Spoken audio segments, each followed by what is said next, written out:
today we're going to be answering a very important question that many people have asked throughout history. Why are there so many different translations of the Bible? It really helps me out. And I just want to thank all of you who have subscribed, who have shared these videos. You're helping me to reach more people than I could ever do on my own. So thank you so much for your support. And the answer may shock you. Stick around to the very end of this video to find out why. Why are there so many different translations of the Bible? For example, in the 1500s, the Catholic Church produced the Douay Bible, which was intended to be used by English-speaking Catholics. And in the early 1900s, the Schofield Reference Bible was produced, which was intended to be used by evangelicals.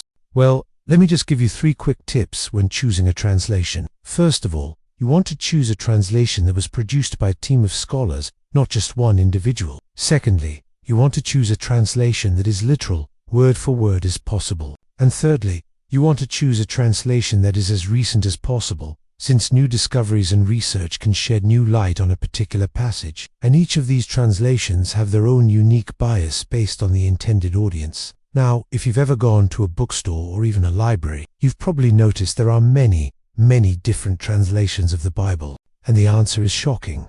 Ready? Here it is. People make mistakes. Okay, seriously.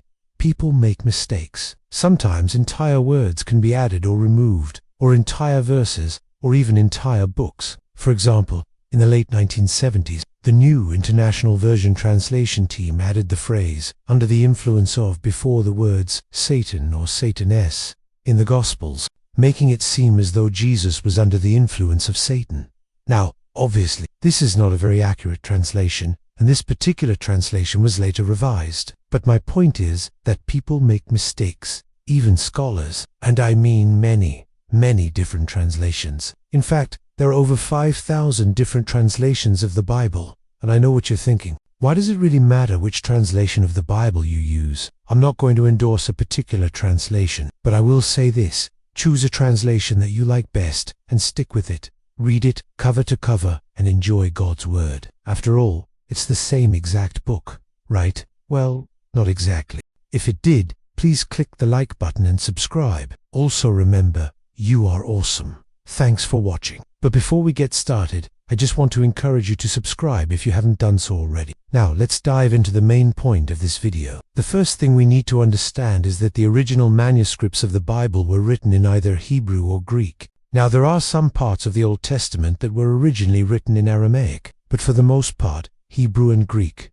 For example, word for word, thought for thought, or a combination of both. And each translation philosophy will render a slightly different translation. Or, let us say you have a group of friends and you ask them to each individually translate this English sentence into Spanish. You might get 10 different translations because each person may have a slightly different understanding of the language and also their knowledge and experience in life. Likewise, when you have a group of scholars who are translating the Bible, they bring their own unique understanding and knowledge and experience to the table, which inevitably results in a different translation. So when you're reading an English translation of the Bible, you're actually reading a translation of a translation. In other words, someone originally wrote the Bible in Hebrew or Greek, then it was translated into another language, and then that translation was translated into English. Now, when it comes to translating from one language to another, there are different ways to translate. In addition to this, sometimes there can be a bias depending on the purpose of the translation.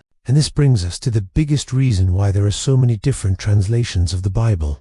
So how do we know which translation is the most accurate? Now, there are many different translations that fit these criteria. I hope this video answered your questions and brought you a step closer to God.